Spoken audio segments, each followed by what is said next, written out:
Welcome back to The Explainer. Today, we are diving into what is honestly one of the most high-stakes, absolute pressure cooker jobs in global sports, leading the Indian cricket team. We're zeroing in on the phenomenal rise of Shubman Gill. I mean, at just 26 years old, Gill hasn't just cemented his place as a generational batting talent, he's now been handed the reins of leadership in both Test and ODI formats.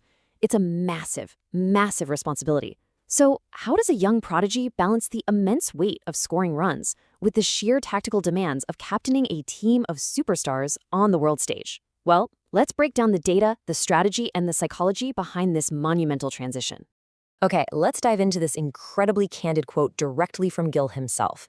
He actually admitted recently that playing 3 formats and leading in 2 is a real balancing act. He says that if you overthink as a captain, you end up putting way too much pressure on yourself, and you might actually avoid taking those small, crucial risks that give you that true X factor. It's such a fascinating look into the mind of an elite athlete navigating this dual burden, right? He knows firsthand that the psychological weight of leadership can literally stifle the exact flair that made him a star in the very first place. So you might be wondering, why give him this burden right now? Well, to understand that, we have to look at the boardroom strategy. The BCCI's chief selector, Ajit Agarkar, made a highly deliberate move to consolidate leadership. At first, India was staring down a pretty complex 3-captain system. You had Rohit Sharma in ODIs, Gill in Tests, and Surya Kumar Yadav in T20Is. But Agarkar was blunt. He stated that having 3 different captains across formats is basically practically impossible for long-term planning. By streamlining the whole system and elevating Gill to lead both Tests and ODIs, the selection committee is effectively planting a flag. They're starting their prep early, locking in their leader, and building a cohesive core specifically aimed at the next ODI World Cup. Section 1. The batter. An indispensable force. Now, what's really interesting about this slide is the sheer scale of his talent. Because before we can even evaluate Gill the captain, we absolutely have to establish why Gill the player is basically indispensable to this squad. His leadership appointment isn't just riding on potential, it's built on a rock-solid foundation of undeniable run-scoring dominance. And to really grasp that indispensability, look no further than this staggering number, 208. His swashbuckling double century against New Zealand and Hyderabad proved, without a shadow of a doubt, that he's got the stamina and explosive capability to single-handedly dismantle world-class bowling attacks. And hey, his dominance definitely isn't limited to white ball cricket. 754, that is the literal mountain of runs he piled up across just 10 innings during a grueling test series in England. This phenomenal run included 3 centuries and a double hundred. To put that into perspective for you, it's the second highest aggregate ever by an Indian in a test series, sitting just behind the absolute legend himself, Sunil Gavaskar. We all know performing under the demanding conditions in England is the ultimate acid test for a batter. And Gill, yeah, he passed it with flying colors. This sustained level of excellence brings us to his role in the Test squad. After kicking off his career as an opener, Gill has really comfortably settled into that crucial number 3 spot. Now, when Virat Kohli retired, there was a ton of chatter about Gill maybe dropping down to number 4, but experts strongly argue he needs to stay exactly where he is. Why? Well, because his naturally attacking game is built almost entirely in the mold of a Ricky Ponting.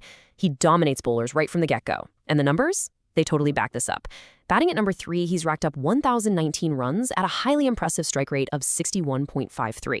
The consensus is clear: don't fix what isn't broken, especially now that he's just taken on the captaincy. Which brings us to a fascinating contrast in how Gill actually handles this dual role. You see, to prevent his batting from getting completely swallowed up by the demands of captaincy, he strictly compartmentalizes. He laid it out perfectly recently, saying, "In my preparation, I mainly focus on how I can succeed as a batsman. It's a conscious effort that when I'm batting, I think only as a batsman, not as a captain." By isolating his prep like this, he's essentially building a wall to protect his core skill from the overwhelming noise of team management. Moving on to part 2, the leader, forged in the IPL. So we know the batter is elite, no doubt. But where does a 26-year-old actually gain the chops to command the entire national side? The answer lies in the ultra-high-stakes pressure cooker environment of franchise cricket. Which leads us to the multi-million-dollar question on every single fan's mind. Can a young player who is already facing the intense, relentless spotlight of the Indian media truly handle the pressure of leadership without just totally burning out? Well, the data gives us a pretty compelling answer. Across 39 matches as the captain of the Gujarat Titans in the IPL, Gill boasts a win record of 56.41%. And guys, that is not a small sample size. In fact, among IPL captains who have more than 30 matches under their belt, This win percentage places him 4th overall. That puts him in some seriously legendary company, trailing only MS Dhoni, Sachin Tendulkar, and Steve Smith. It's incredible. He has absolutely proven he can navigate the tactical minefield of T20 cricket and consistently come out on top.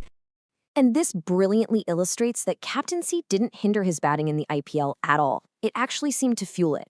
While wearing the captain's armband, he didn't just manage the team from the background, he led right from the front, scoring 552 runs in 12 matches and a massive strike rate of 160.46. That specific performance entered him into a very elite group of IPL captains who have registered multiple 500-plus run seasons. The added responsibility of leadership actually seemed to sharpen his focus out there at the crease.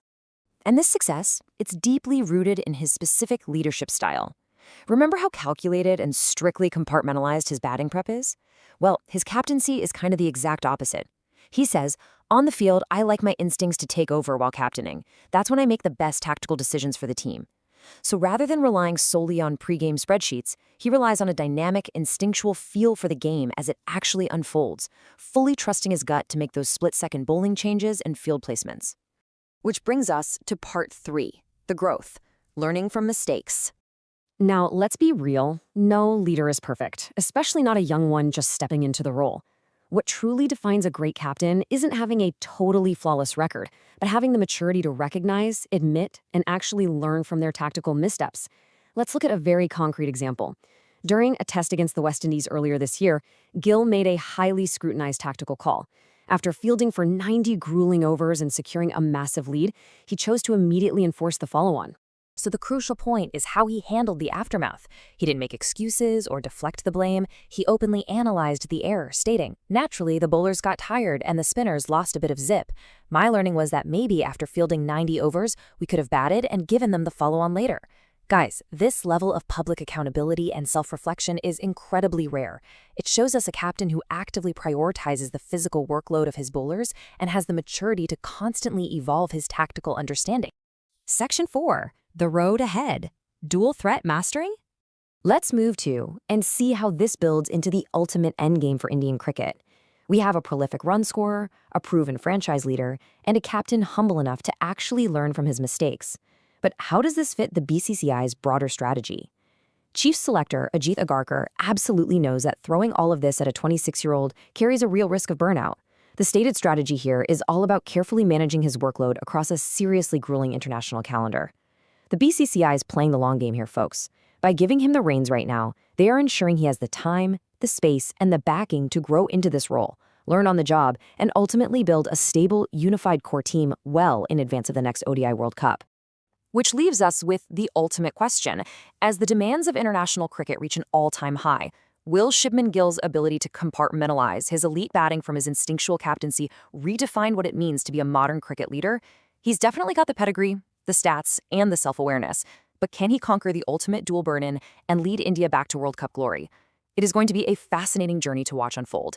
Thank you so much for joining me on this explainer, and I highly encourage you to keep a very close eye on how this young captain's career evolves out there on the pitch. Welcome.